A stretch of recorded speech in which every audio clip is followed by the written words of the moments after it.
Jste připraveni, děti? Ano. Jste připraveni, děti? Ano, kapitáne. Já vás neslyším. Ano.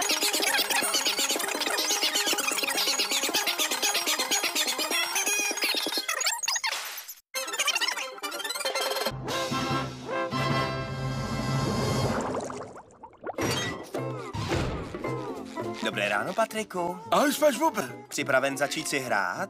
Ahoj, SpongeBobe. Ale už někdo jede.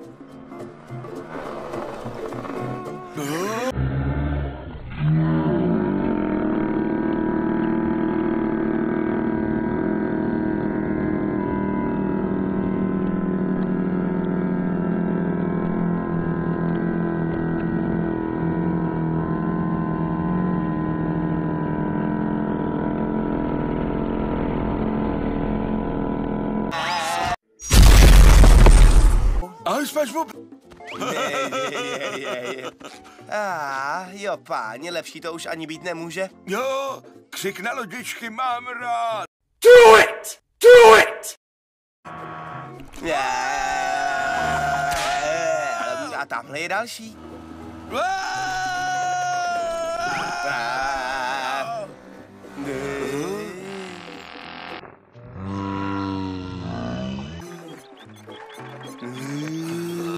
Hloupáci.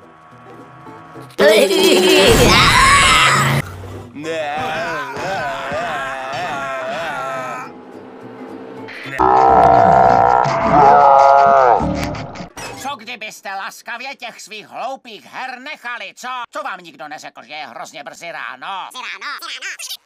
Dobré ráno, Sepiáku. Jo, Patrik to říkal. Kdy vy dva už konečně dospějete? Jak se to hraje?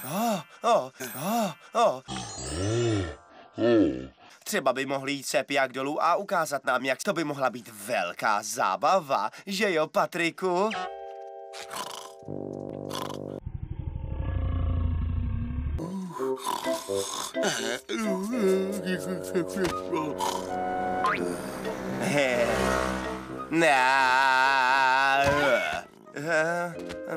Bez Patrika to není taková legrace.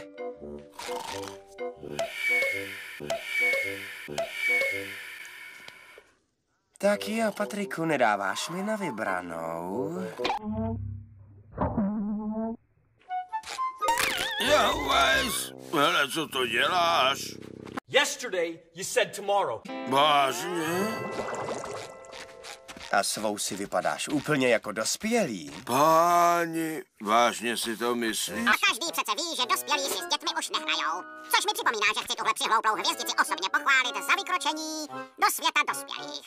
A vousy jsou moc dobrý začátek. Víte, zajímalo by mě, co dělají dospělí pro zábavu. Sepiáku. Hele, ukážeš mi to? Ukázat? Ukáž, prosím, moc tě prosím. Budu toho litovat. SpongeBobe. Protože bych se třeba mohl poučit a stát se dospělákem. Pak bychom byli o 2 kroky blíž k tichému a klidnému sousedství. Páni, to vlastně dává smysl. Takže už to tedy funguje. Tak můžu? No, nejprve vám ukážu svůj dům, milý pane. Musím začít s vaší osobní hygienou a údržbou dospělého. Tak to zní dobře. Smí vám odebrat klobouk a hůl? Ale jistě. Přeji příjemný večer, pánové.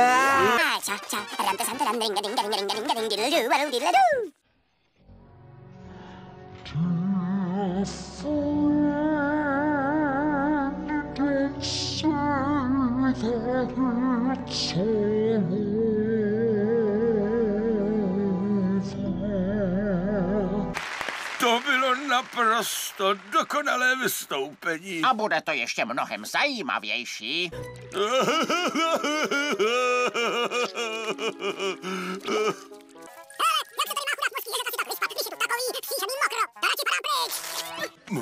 Pardon, promiňte, pusťte mě, hele, bacha panáčku.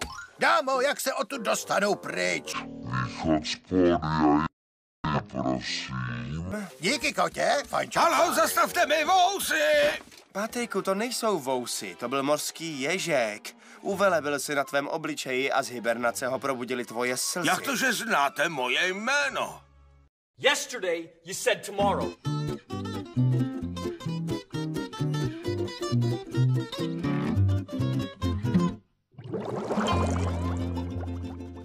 Okamžitá sebedůvěra pro každého.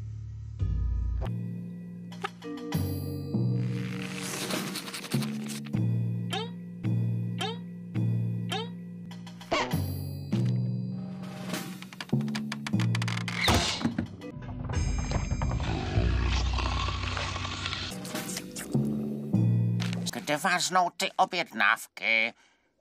Nálada a hladina cukru v krvi zákazníků klesla na nebezpečnou. Proč tady grilluješ popsaný papír? Promiň, Sépiáku, jen jsem se zamyslel, zkouším si svoje vystoupení před celou třídou. Podle statistiky je vystoupení a projev před ostatními třetí největší příčinou stresu. Hned za smrtí a za svatbou. Připrav objednané hambáče. Tak jo. Co je na projevu před ostatními tak těžkého?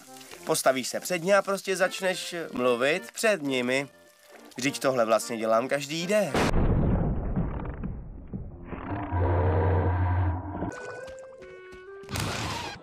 Pardon, špatný kámen.